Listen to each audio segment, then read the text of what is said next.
stay.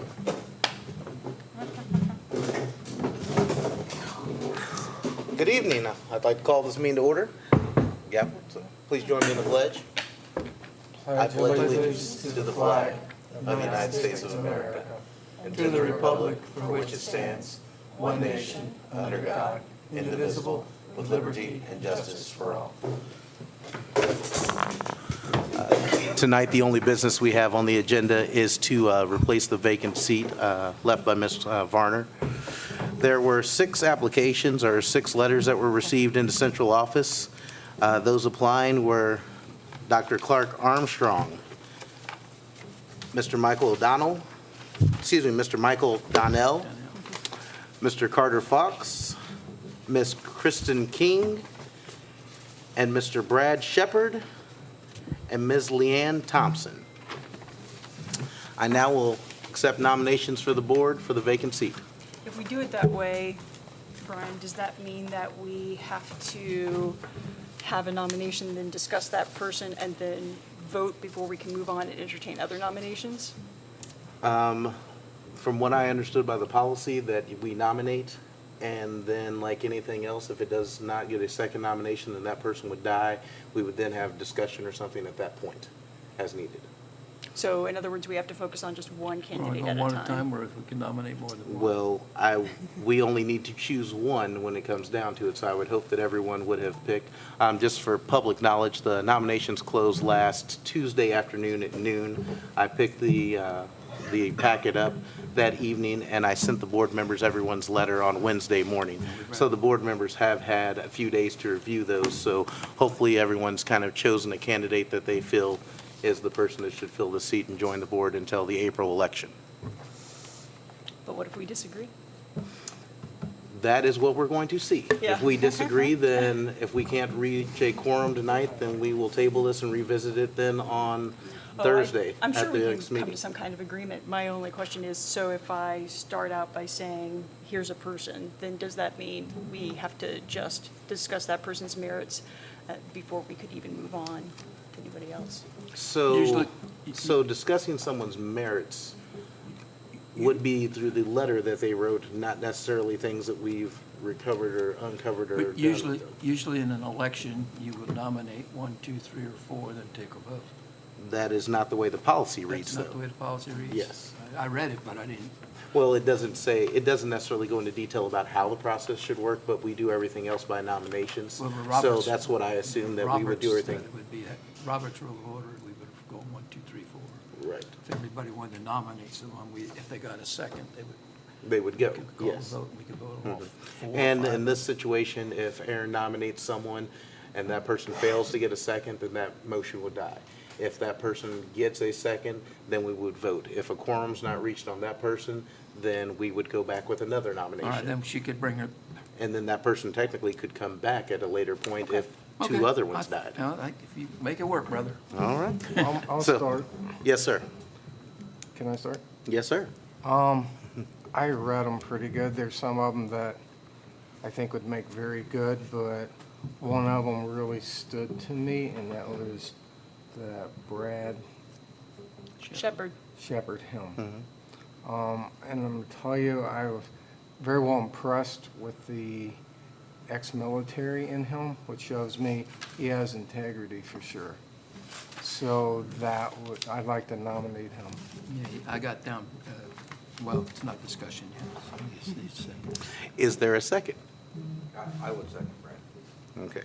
Now we're to discussion. Okay, discussion, okay. Harry has already indicated he's got some support, I think I heard, for Brad. I don't know Brad at all, and yeah, thankfully we just got this letter to go on, because that's enough. So my only point of discussion really is, so I was thinking to myself, well, what criteria should we use in choosing these folks?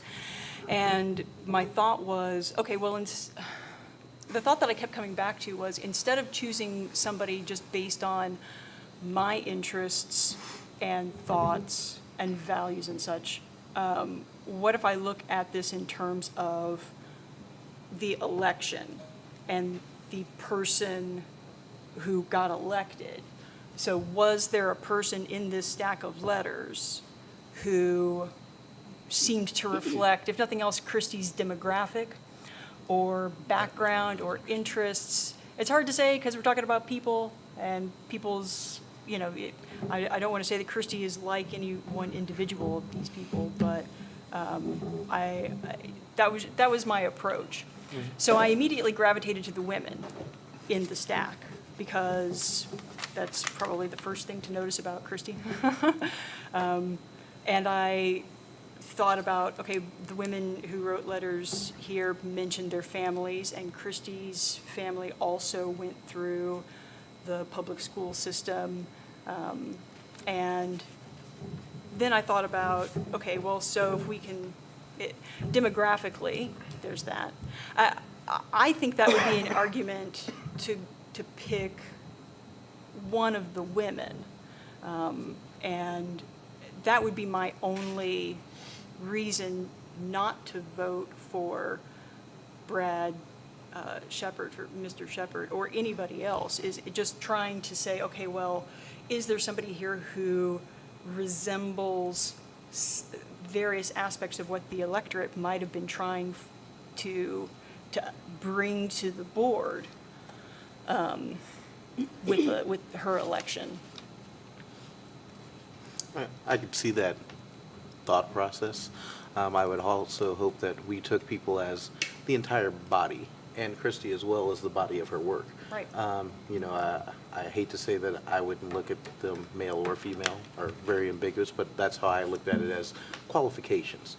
I think that, there's a difference in everybody and everybody's qualifications and the way that they presented themselves. Aaron and I both wrote letters prior to us running in elections, and our letters did not mirror any of these letters that we're seeing here. I didn't see hers, but I know hers was probably a little more detailed, and mine was as well. So I was looking to someone who showed their qualifications as well as what they may have in past done with. There's one person in this stack that actually has contacted me before to ask about the board and to be on the board and what it was like to be in that position.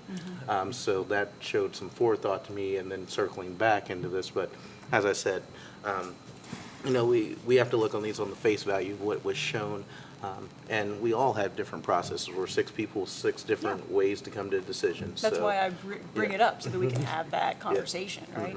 So, And then, so Brad, I would, Brad does mention those qualifications, and I think, now that you're talking about it, Brian, I'm thinking about Christie and her background with, something that was really useful for Business. us was, the business, the banking, the real estate side of things, that was an asset for us. She was the go-to person for business. And it was very useful. And you can see some of that, some of the qualifications and things that could be very useful for a board member in Mr. Shepard's letter here. I would, there was somebody else in this stack, not Mr. Shepard, also has participated in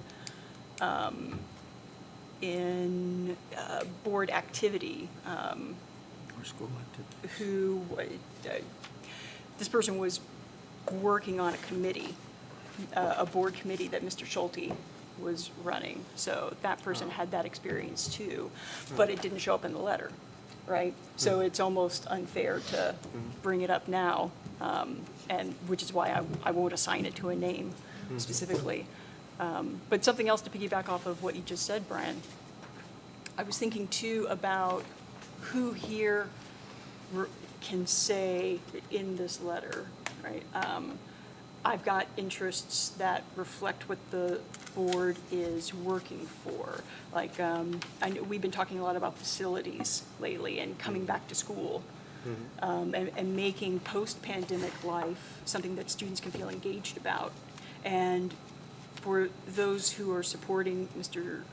Shepard here, I would ask, Do you see that as well in that? Because I don't know if I saw it in a lot of the letters or any of the letters, but I'm wondering if that's a qualification that you saw for this particular application.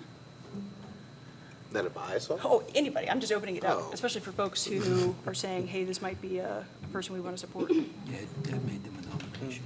I didn't really see anything specific to that. I mean, I know the Although technology infrastructure, side yeah, the infrastructure is mentioned. probably something that, will come in handy. 'Cause We that have been seems to talking be about that. Everywhere we're going with everything. I was actually, I was actually kind of unimpressed with the information in the letters. Really, I mean, I would prefer to even, because I think I know 3 of these after I've gone through this a few times. And so I'm looking blind at 3 people. yeah. I'm going to cast a vote for them to sit here and work with me or against me, you know, so. Well, to Well, be fair, well, you might hopefully have, the person that we pick is here to work for the district, because that's where we all ought to be going in a forward momentum, hopefully for the district, regardless of who we choose and how their letter was submitted, that, you know, they submit a letter which showed that they had interest, they took that risk, I they took agree. that chance to come out and submit a letter to us. It wasn't as public as coming to an election, as filing, as having your name in the paper, as possibly going to speak, you know, at different events, you know, to try to garner more support. Mm-hmm. And it's not as public as, you know, Facebook posts or signs in yards or things like that. But it might That is also- why I also want to give credit to all these individuals Yeah. that send a letter in, because in April, someone else is going to show up on this ballot, hopefully, and it could be one of these 6 people, and I want the community to know that they did make an effort to throw their names in the hat I whenever hope the they board do. was reorganizing in the past, and to make sure their names show up in the minutes and the people can come back and look at that fact as well and say that, hey, you know, in April, this person kind of went in there, they may not have been chosen at that time, and they're still gutting it out, and they're bringing it back, and they want to be able to run again. And that person should maybe look to have some support, because that was 6 months ago. You know, they're going to have to rerun again in December. They're going to have to pick up a packet, put their name on the ballot, and fill out all that paperwork again to be able to be within the system. and all of these are people who were willing to at least be up for putting in the time, because it is a considerable time commitment. Yes. The energy, the, being able to withstand criticism and accept praise every once in a while. There's praise out there? No, well, but still, it's a lot to have, and you and I were up last time, our seats were up, and no one else filed but us. It might just not have been a good time for any one of these individual people, but now might be a good time. And the next election might also be a good time. So, yeah, the very effort is to be commended, the very willingness to stand up is to be commended. Ellen, you have any thoughts on this? I'm sorry. I mean, I have a lot of thoughts. I have a lot of thoughts. I too wrote a letter when there was a seat open. First of all, I would commend this board for being so open about the names that were submitted, so the public knows that. Because knowing the desire of those 6 people is important when April does come around. Because sitting on this seat, as I've learned in the last 12 months, this is not an easy seat to sit in. COVID certainly didn't make it easy, but whether we had COVID or not, this isn't an easy job. There's many lives that we're making decisions for, trying to support each other, and you can make a decision for half of the student body or 3/4 of the student body, but it doesn't benefit all of them. It's a hard job, and so to take away from your family, be willing to take away from your family and your jobs and your spouses to do this. As far as the letters are concerned, I think that, I'll start from I think you have people that have in those letters that have proven their civil duty. They've given their time and their effort under a salary and the taxpayers' dollars to do a job. I think that's commendable. I think that gives us that should give this board a sense of pride that someone of that caliber that manages so many people, that manages our community the way that they do, good or bad, they want to be a part of this group. I think that's very good. As far as those that have, the letters that wrote, we had a letter that had 4 lines in it. I don't know that person from Adam. and I still don't know anything about them because I didn't read, I mean, I didn't have anything to read. There were, I don't know how many lines it were. I was on vacation reading these, and so I think there were 4 or 5 lines, 3 lines. So I don't know anything about that person. I cannot make a sound vote on that person based on that letter. As far as the, I mean, there were some that just didn't have much content. I think Aaron spoke on that already. Like, so those people that gave valuable information about themselves, their career, their intention, their desire, why they've stayed here, you know, why they came back here. I think those are the people that we should, you know, there's a reason that I stayed here. I'm not from here, but I stayed here. All of you, you know, there's a reason that you either stayed home or left and came back, and there's a reason. And so I think that's commendable. I too am somewhat with Aaron on the, and I might be looking at this a little bit different than Aaron, but I think that board members should be visible and present at things that the district's doing. I think it's important for people to see us and to be out there. And, you know, Harry and Aaron might be at a book reading where I'm probably not going to go there, but I might be at the baseball, basketball, football. We all have our niche, and we all play a role in this community in that niche, right? Mm-hmm. And so I think seeing those people, you know, I could pick out a few of those 6 people because that's where I've seen them, right? Yeah. And so I think that's important also. Like, how supportive are you? One of them has been a substitute teacher, and so I took it upon myself to ask my kids, hey, tell me about these subs. Who sticks out to you? And, you know, one kid gave a good reference. One kid gave a different reference. The kid that gave the good reference is a good student, a great student. The one that didn't, he wasn't excited about school, so he didn't care who the sub was. So, you know, it's hard for us to tell off of a piece of paper. And I do know several of those people, but there's 3 or 4 there's 3 that I don't know. So maybe I know half of them. I think, in my opinion, you know, if Mr. Shepherd is on the table, I would be very confident with him sitting at this table making a sound decision for the place where my children are getting educated. I would be very comfortable with him sitting at a table making a sound decision and a sound vote for the voice of the people, not a personal interest but a public interest. I would be very comfortable sitting at a table with him as my advocate, whether I was a student or a parent. So that's what I'll say about Mr. Shepherd. Of course, I'm not saying that there aren't others in the other 5 that would be that way. That's my impression from the letter, and where I've seen them at district events. So, Brian, if there's no more discussion, I'll call the question. Seeing no more discussion, I will go for question.